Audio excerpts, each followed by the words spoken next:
महेंद्र चाचा के अंतिम संस्कार की सारी तैयारियां हो चुकी थी। बस इंतज़ार था तो बस उनके बड़े बेटे के आने का। सुबह के 8 बजे महेंद्र चाचा ने अंतिम सांस ली। अपनी ज़िंदगी में उन्होंने बहुत ही परोपकार किया, लेकिन आज पता क्यों चिता को अग्नि प्रदान करने वाला बेटा रमन अभी तक आया नहीं। हमारे शास्त्र पुराण, हमारे समाज पंडितों के अनुसार मुखाग्नि बड़ी संतान ही देते हैं। उनकी अपनी बड़ी संतान को आने में इतनी देर क्यों? अब तो सभी कानाफूसी करने लगे, क्योंकि सभी समाज के लोग चाहते थे समय महेंद्र चाचा का अंतिम संस्कार कर दिया जाए। सुमन, उनका छोटा पुत्र, अपने बड़े भाई का इंतज़ार करने के लिए सबको बार बार कह रहा था। सुमन, अपनी पत्नी, दोनों का रो रो के बुरा हाल था। महेंद्र चाचा की पत्नी सावित्री तो बार बार बेहोश हो रही थी। जीवन साथी के बिछड़ने का गम हर उम्र में होता है, लेकिन बुढ़ापा में एक दूसरे के साथ की ज़्यादा ज़रूरत होती है। एक के बिना दूजा हमेशा अधूरा महसूस करता है। ऐसा नहीं था कि महेंद्र चाचा की उम्र कम थी। उनकी उम्र 70 के आसपास हो रही थी, लेकिन फिर भी अपनों को कोई खोना नहीं चाहता है। बहुत दिनों से बीमार चल रहे थे महेंद्र चाचा, इसलिए जो भी उनके मरने की खबर सुन रहे थे सभी कह रहे थे कि सुमन ने बहुत सेवा किया, ईश्वर ने इनका उद्धार कर दिया, अपने पास बुलाकर। सब समय का चक्र है, सब शरीर साथ नहीं देता, तो कितना भी परोपकार करने वाले व्यक्ति के लिए लोग यही कामना करते हैं कि उन्हें कोई शारीरिक कष्ट ना हो।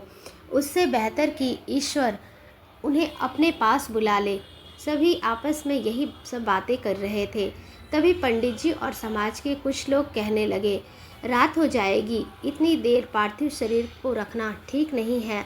सुमन एक बार अपने बड़े भाई से बात करने की जिद करता है।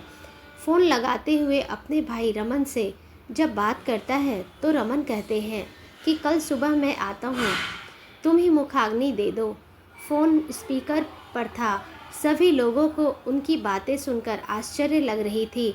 महेंद्र चाचा से उम्र में थोड़े बड़े उनके भाई लक्ष्मी चाचा को हृदय आघात लग रहा था।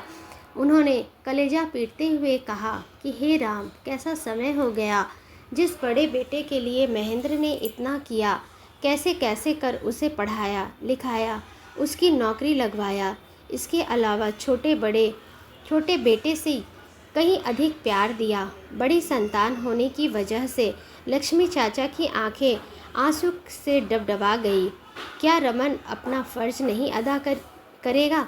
सेवा और महेंद्र की ज़रूरतों को सुमन और उसकी पत्नी ने पूरा किया, और अब उनकी अंतिम इच्छा रमन पूरा नहीं करेगा। यही सोच रहे थे कि एक गाड़ी आकर रुकी। उसके रमन और रमन का परिवार आया हुआ था।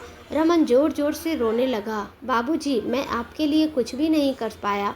बाबूजी, मुझे माफ़ कर दीजिएगा। सुमन अपने बड़े भाई को कहता है कि भैया, इतना दिन जो मेरे से बन पाया मैंने किया।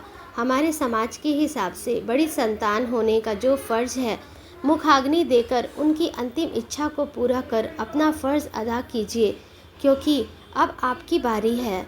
यह हक आपसे कोई नहीं ले सकता। अपने छोटे भाई सुमन को गले लगाते हुए, मुझे तो माफ़ कर दो। मैंने कोई खोज खबर नहीं लिया आज तक, ना कोई बड़े भाई होने का फ़र्ज़ अदा किया। दोनों भाई एक दूसरे को गले लगाते हुए रोते हैं। कोई बात नहीं भैया, कोई बात नहीं, आप मेरे बड़े हैं और बड़े ही रहेंगे। सुबह का भूला शाम को लौट आए तो उसे भूला नहीं कहा जाता। दोनों भाई के इस प्यार को देखकर जो भी थोड़ी देर पहले कानाफूसी कर रहे थे वह भी हैरान थे। सुमन की समझदारी देखकर, चलो चलो, लेट मत करो, अब तो रमन जी भी आ गया।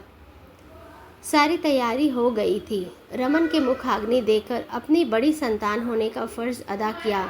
सबने मिलकर महेंद्र चाचा का अंतिम संस्कार कर दिया। जब अस्थियां विसर्जन कर रहे थे दोनों भाई, पिता की इन अस्थियों के विसर्जन के साथ साथ दोनों भाई ने अपने मन के मैल को भी विसर्जित कर दिया। दोनों भाई सामंजस्य के साथ जिंदगी जीने के लिए तैयार थे। यह देखकर उनकी माँ तो खुश हो रही थी, साथ ही समाज के सभी लोग हक्का बक्का रह गए। इस प्रेम से भरे राम भरत के मिलाप को देखकर तभी अचानक जोरों से बारिश होने लगी, जैसे यह बारिश न होकर उनके पिता महेंद्र बाबा की खुशी के आंसू हो।